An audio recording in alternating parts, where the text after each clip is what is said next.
jiwaku, tangan-Mu Tuhan selalu ku nantikan. Di setiap langkah ku percaya dengan sayap-Mu. Shalom, salam sejahtera untuk kita semua. Puji Tuhan, saudaraku, kembali hari ini kita ada di dalam kebaktian pemahaman Alkitab secara online. Mari kita berdoa terlebih dahulu. Bapa dalam surga, kami mengucap syukur karena berkat-Mu yang Tuhan berikan bagi kami, sehingga saat ini kami boleh ada bersama-sama untuk menikmati KPA hari ini. Mari Tuhan pimpin kami dari awal hingga selesainya. Tuhan mengurapi kami semua. Biarlah setiap apa yang Engkau sampaikan bagi kami menjadikan berkat bagi kami. Terima kasih Tuhan. Dalam nama Yesus kami akan sambut berkat firman-Mu. Haleluya. Amin. Saudaraku, hari ini saya akan bagikan berkat firman Tuhan yang terdapat di dalam Lukas 24. Cerita tentang Yesus menampakkan diri di jalan ke Emmaus. Saya akan ambil di ayat yang ke-13 hingga 21. Mari kita akan baca terlebih dahulu. Lukas 24 ayat 13 sampai dengan 21. Pada hari itu juga dua orang dari murid-murid Yesus pergi ke sebuah kampung bernama Emmaus yang terletak kira-kira 7 mil jauhnya dari Yerusalem, dan mereka bercakap-cakap tentang segala sesuatu yang telah terjadi. Ketika mereka sedang bercakap-cakap dan bertukar pikiran, datanglah Yesus sendiri mendekati mereka, lalu berjalan bersama-sama dengan mereka. Tetapi ada sesuatu yang menghalangi mata mereka, sehingga mereka tidak dapat mengenal Dia. Yesus berkata kepada mereka, "Apakah yang kamu percakapkan sementara kamu berjalan?" Maka berhentilah mereka dengan muka muram. Seorang dari mereka, namanya Kleopas, menjawabnya, "Adakah engkau satu-satunya orang asing di Yerusalem yang tidak tahu apa yang terjadi di situ pada hari-hari belakangan ini?" Katanya kepada mereka, "Apakah itu?" Jawab mereka, "Apa yang terjadi dengan Yesus orang Nazaret? Dia adalah seorang nabi yang berkuasa dalam pekerjaan dan perkataan di hadapan Allah dan di depan seluruh bangsa kami. Tetapi imam-imam kepala dan pemimpin-pemimpin kami telah menyerahkan Dia untuk dihukum mati, dan mereka telah menyalibkannya. Padahal kami dahulu mengharapkan bahwa Dialah yang datang untuk membebaskan bangsa Israel. Tetapi sementara itu telah 3 hari sejak semuanya itu terjadi." Haleluya. Puji Tuhan, saudaraku. Kita akan lihat sebuah kisah ini. Saudaraku, sejak dahulu kita mengenal namanya gerhana matahari, menjadi salah satu fenomena alam yang sangat menarik. Kita pernah bertanya, bagaimana bisa matahari yang berukuran sangat besar itu bisa hilang dari pandangan? Gerhana matahari terjadi ketika posisi bulan terletak di antara bumi dan matahari, sehingga menutup sebagian atau seluruh cahaya matahari. Walaupun berukuran lebih kecil, namun bayangan bulan mampu menutupi matahari. Saat terjadi gerhana matahari total, piringan matahari ditutupi sepenuhnya oleh piringan bulan. Bulan itu sebenarnya berukuran kecil, tetapi dalam sudut pandang tertentu bisa menutupi matahari yang besar. Ketika di Indonesia sedang terjadi gerhana matahari, tidak demikian halnya di belahan dunia yang lain.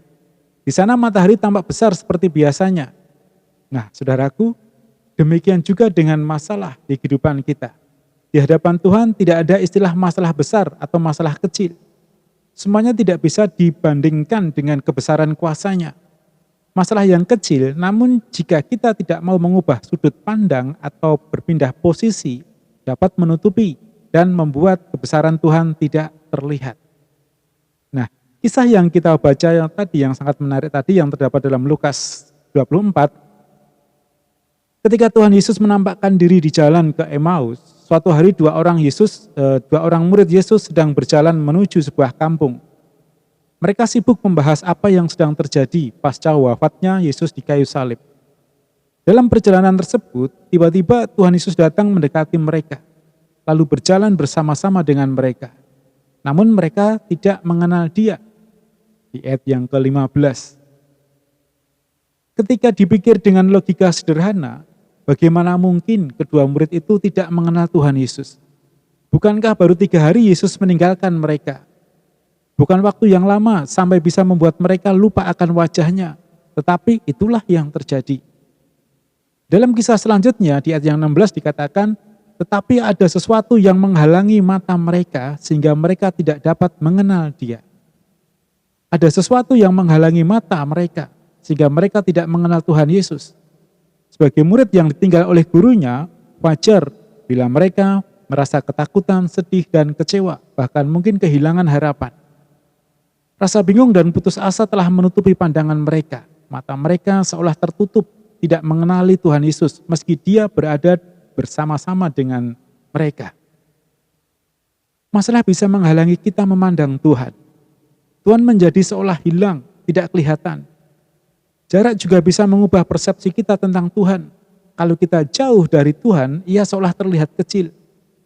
Oleh sebab itu, selalulah bersama atau berusaha untuk mendekat kepada Tuhan, dan Ia pun mendekat kepada kita.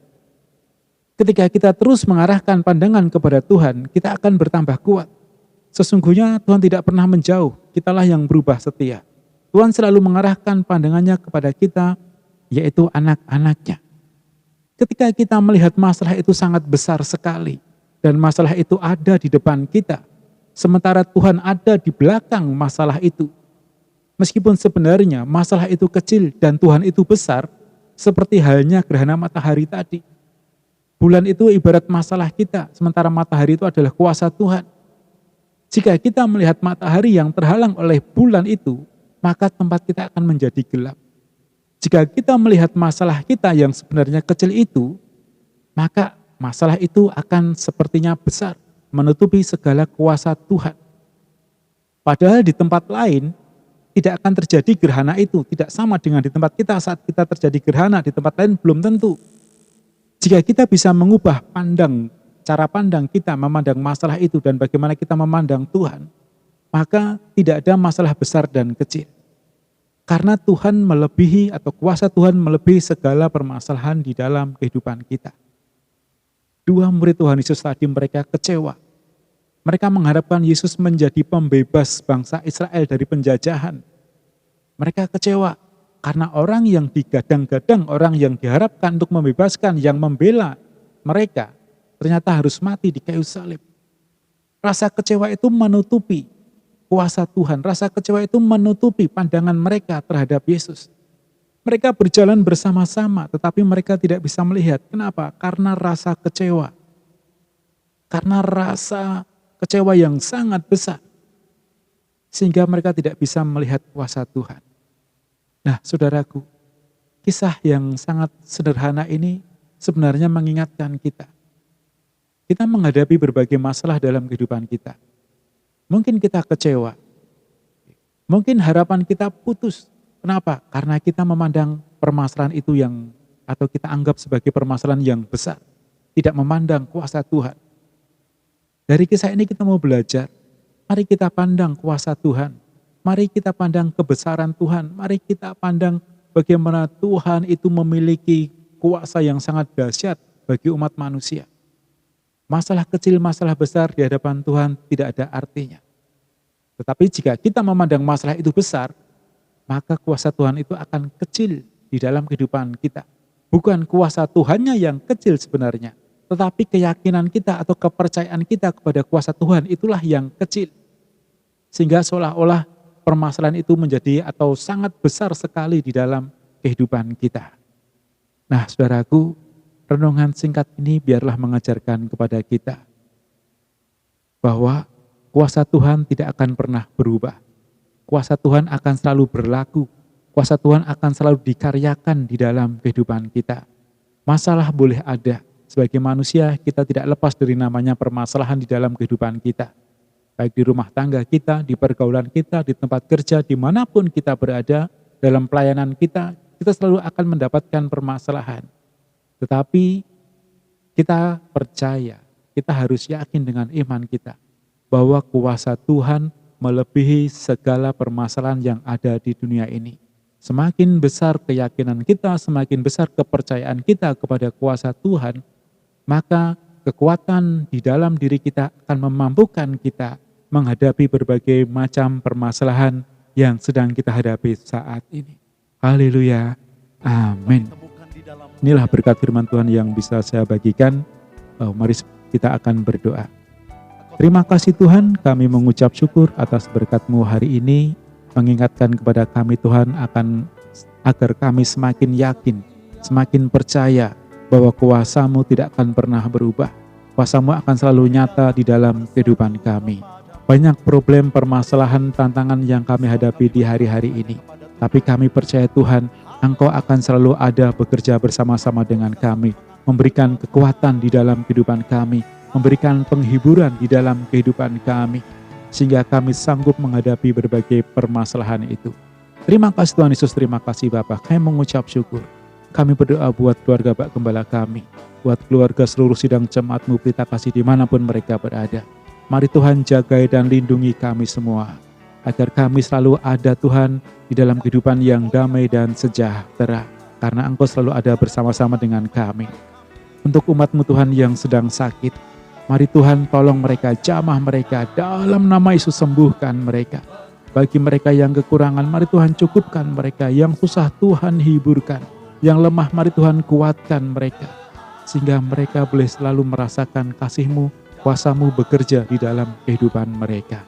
Terima kasih Tuhan Yesus, terima kasih Bapa. Kami mengucap syukur atas hari yang sangat baik yang Kau berikan kepada kami pada hari ini Tuhan.